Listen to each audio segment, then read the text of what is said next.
গতকাল যে ভয়াবহ ঘটনা ঘটে দক্ষিণেশ্বর মেট্রো স্টেশনে, বন্ধু বন্ধুকে খুন করে ফেললো। কিন্তু কি কারণ, কেন এই খুনের ঘটনা? মনোজিতের সঙ্গে রানার বন্ধুত্বের সম্পর্ক, তার মাঝে কি প্রেমিকা? ঠিক কি ঘটেছিল, কেন এই খুনের ঘটনা ঘটলো? সুবীর রয়েছে, আরো ডিটেলে বিষয় জানাতে পারবে। সুবীর, এই মেট্রো মার্ডারের পিছনে কারণ কি?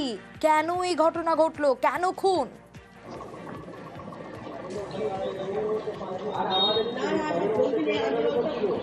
দেখো, বাগবাজার হাই স্কুলের এই যে দুই সহপাঠী রানা সিং এবং মনোজিৎ যাদব, এদের মধ্যে কিন্তু যথেষ্ট ভালো বন্ধুত্ব ছিল বলে জানা যাচ্ছে। এবং তোমাকে জানিয়ে রাখি, এই দুজনের মাঝখানে কিন্তু বাকসাদে একটি মেয়ে, অর্থাৎ এই যে মনোজিৎ যাদব এবং রানা সিং, এরা কিন্তু একই কোচিংয়ে পড়াশুনো করতো।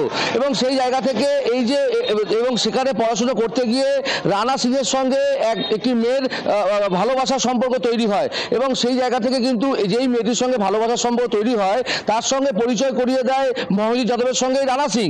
এবং পরিচয় করে দেওয়ার পর থেকে কিন্তু মনোজিৎ যাদবের কিন্তু সেই মেয়েটির প্রতি কিন্তু একটা মানে ভালোবাসা জন্মায়। এবং তারপরে বিভিন্ন সময় বিভিন্ন রকম ভাবে সামনাসামনি থেকে শুরু করে ফোনে বিভিন্ন সময় কিন্তু উত্ত্যক্ত করতো এই মনোজিৎ যাদব এই মেয়েটিকে, এমনটাই কিন্তু অভিযোগ। এবং তারপরে এই বিষয়টি দীর্ঘদিন ধরে কিন্তু রানা সিং তাকে বলে আসছিল যে তাকে যেন কোনো উত্ত্যক্ত না করে।